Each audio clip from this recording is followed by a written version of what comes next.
हाय मैत्रिणींनो, रुचिरा गवळ्यामध्ये तुमचं मनापासून स्वागत आहे।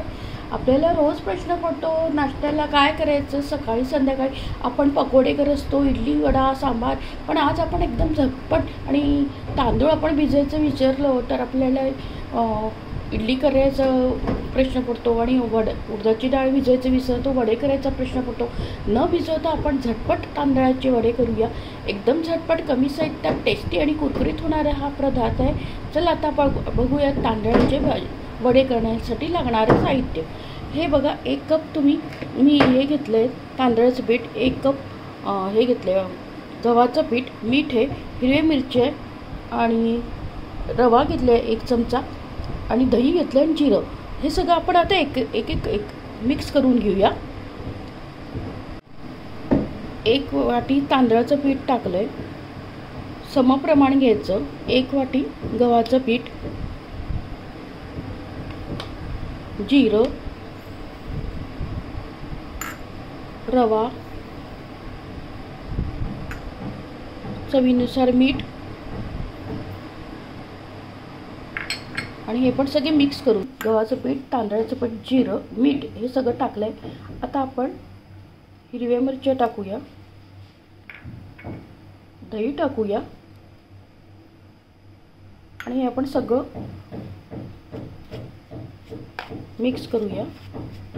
आता आपण याच्यात पाणी टाकूया।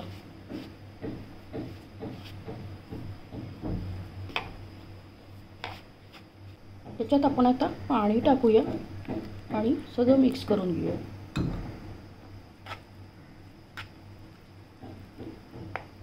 बघा, अशी कन्सिस्टन्सी हवी आपल्याला आणि असं फेटून घेऊया आपण। आणि याच्यात आपण अर्धा चमचा आता बेकिंग सोडा टाकूया। मिऱ्याची पावडर विसरली मी टाकायला, ती टाकूया आणि छान घालून घेऊया। आणि आता याच्यात बेकिंग पावडर टाकूया।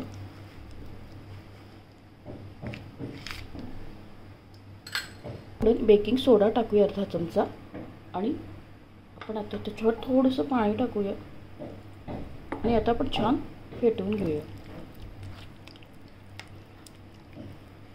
आता आपण वडे तळायला घेऊया। तर आपण हे फेटून घ्यायचं छान व्यवस्थित, असं 2 मिनिटं आणि आता वडे टाकूया।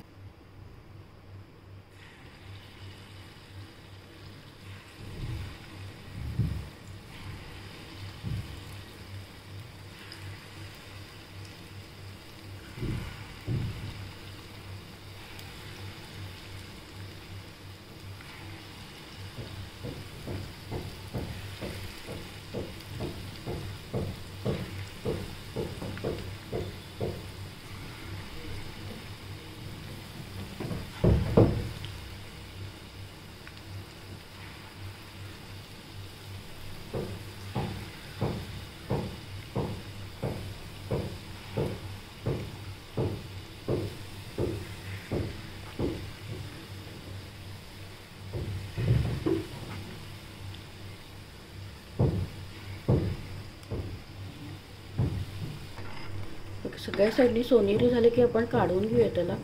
एकदम छान बघा फुलून आले, ते सोनेरी रंग आला की काढून घेऊया। एकदम हलके आणि कुरकुरीत छान, एकदम हलके झाले आणि वरतून कुरकुरीत असे छान झाले। पण झटपट आहे, याच्यात काही मेहनत नाही लागत। आणि तांदूळ आपण भिजायचं विसरलो तर हे झटपट पर्याय आणि टेस्टी, चविष्ट, क्रिस्पी असे होतात। आता आपण प्लेटमध्ये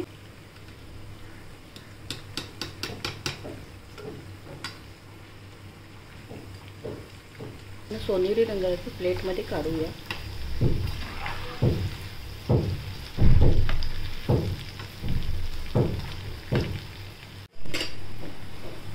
तर हे पण सोनेरी रंग गेले की काढून घेऊया प्लेटमध्ये। बघा,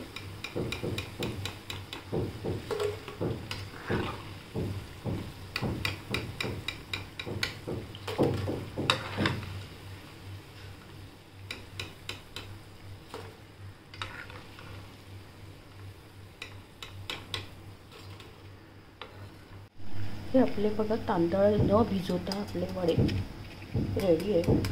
एकदम कुरकुरीत होतात बघा। झटपट तांदूळ भिजायचं विसरलो असेल आणि आपल्या वडे खायची इच्छा असेल तर हे झटपट होणारे वडे तुम्ही नक्की करून बघा. कमी साहित्यात झटपट चविष्ट कुरकुरीत असे वडे तांदळाचे वडे होतात. नक्की करून बघा आणि आपल्या चॅनलला जास्तीत जास्त फ्रेंड सर्कलमध्ये शेअर करा आणि रेसिपी आवडल्यास लाईक आणि सबस्क्राईब अवश्य करा. लवकरच भेटूया अशा नवीन नवीन रेसिपीसोबत. तोपर्यंत मस्त खा, आनंदित राहा आणि स्वस्त राहा. असाच मला सपोर्ट आणि प्रोत्साहन देत राहा. थँक्यू.